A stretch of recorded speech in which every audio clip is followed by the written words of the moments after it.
All right, this comes from Meredith Wood at Fundera. But number one habit, business owners are so busy, they just trying to put out fires all the time. We tend to work into some bad habits, but number one is wearing too many hats. We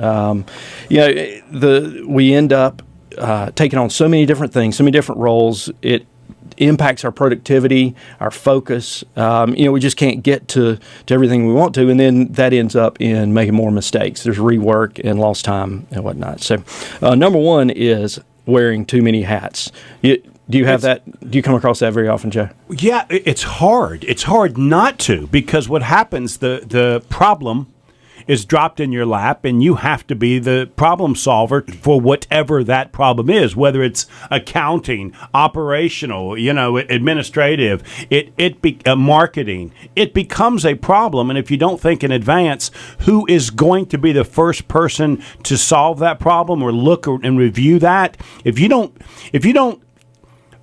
you have to have the foresight to know that these issues are coming up or a problem in that department is coming up. What I used to tell people all the time, bring me a problem, but also bring me what you think might be a solution, so that I know they've at least thought through it enough. So when we're talking about it, we are talking about it, and I know that problem has gone through somebody first. Right. If that problem hits my desk before anybody else has seen it, I've done something wrong. Right. Don't bring a problem if you don't have a solution.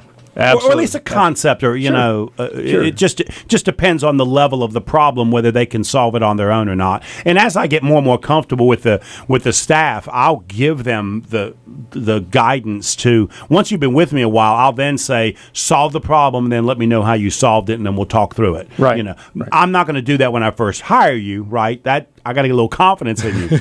But after a while, that's probably where I'm headed. Yeah. Well, the key to this, how to fix it, is delegation. Whether it's inside or out, there's resources all around us to take on some of these roles and tasks that you talked about. And it comes down for the business owner to really focus on what's going to move the needle, what's going to move the ball down the field just a few more yards. Don't get caught up in the little things. We all have 1,440 minutes a day. Right. Use those minutes wisely. All right. So that's number one. Let's jump into number two. Don't get hung up on old ideas. As we go into business, we have these aspirations of something big, and or not, but we know what we think we want. But it's a long process to build that business. And man, how fast is the world changing now? Yeah. And just because it was a great idea 2 or 3 years ago doesn't mean the market hasn't changed, or the opportunity or technology hasn't changed a little bit. So, don't see that original idea all the way through. It may still be great, but make sure you're reevaluating where we are and what the opportunity is. Yeah, I'm dead on that one. That is absolutely so true, because it worked yesterday does not mean it's going to work tomorrow. And can you see that on your own? It's hard. Yeah, surround yourself with a board of directors. It's very hard. Mentor somebody to help bounce ideas off of. Yeah. Number three, over-promising. My wife has helped me practice. I cannot take that on at this time. I cannot take that. We've got to learn to say no. We get so, that goes back to number one, is all the things we take on and wearing so many different hats. We have to be able to identify what are the things that are right for me, so that I can be 100% in it and get the results that whatever that is deserves. That is so hard. Absolutely. Because if I need $100 to make payroll this week, and a project comes in that's going to give me that $100, although it might take 20 hours, I'll say, okay, because I need the $100, right? It's really hard to say no when cash flow is the material driver of your business. You've got to work past that. You are better off to say no to those and spend that 20 hours on something that is $500 instead of just $100. But that is so hard to do. It's not easy, but it is possible. And Yep. keep that longer term vision. All right, number 4, not taking risks. That's the flip side of over-promising. Sometimes we get so conservative we're not willing to try new things that will really move us forward. And so we got to be really aware of that. It all comes back down to fear. Dave, unfortunately, it's disappointing, it's frustrating, but just because you took the calculated risk to get in business doesn't mean it's over.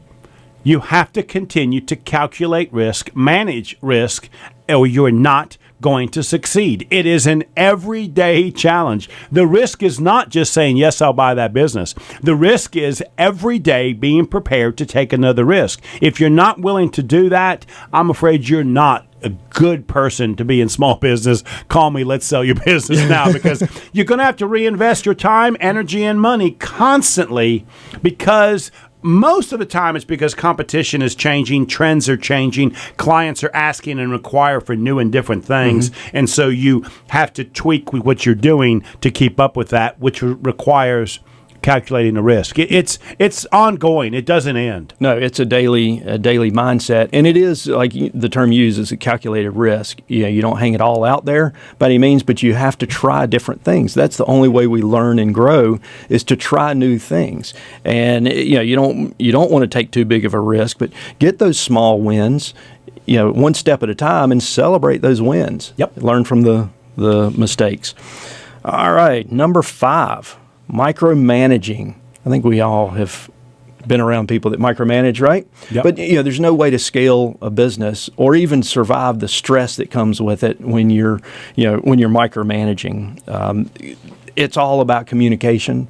Yep. With your team. When you're micromanaging, you're killing your team's creativity. They're disengaged, because there's not, what they interpret that is a lack of trust. I tell people all the time, there is no room for micromanaging growing a business. You must micromanage to start the business. And that's the problem. See, because they succeed micromanaging getting the business jump-started. But to grow it, you can't micromanage. So you really do have to turn on a dime once you get to that point. Right. Number 6, kind of working through these quickly, but number 6 is the habit is not taking care of ourselves. And you and I were talking about this a little bit before the show. It is unbelievably important to take care of ourselves, our physical health, our mental health, our emotional health, spiritual health, to be able to survive the stresses of entrepreneurship that come every day. And, the challenge is in the marketplace, in the world we live in, entrepreneurs are expected to work 7 days a week. 24 hours a day. It's go. It's go. That darn cell phone. Yeah, that's right. It never turns off. Yeah, and emails keep coming. But to work on that balance and make sure we take time away for our physical health. Joe, you look like a new man now. You've got to feel better with some of the weight that you've lost, and but even just a good night's sleep, man, how much more aggressive do you feel and energized after a good night's sleep? Yep, you're right. To go in and deal with the fires that you're dealing with in business each and every day. Yep. So to be able to balance that, there's a great a book that kind of set the example for us called the Bible. Work your 6 days and take 1 day of rest. Completely turn it off. And it's amazing what it does for your mind and creativity, to be able to re-energize. And then when you hit it again, man, you're ready. You're ready.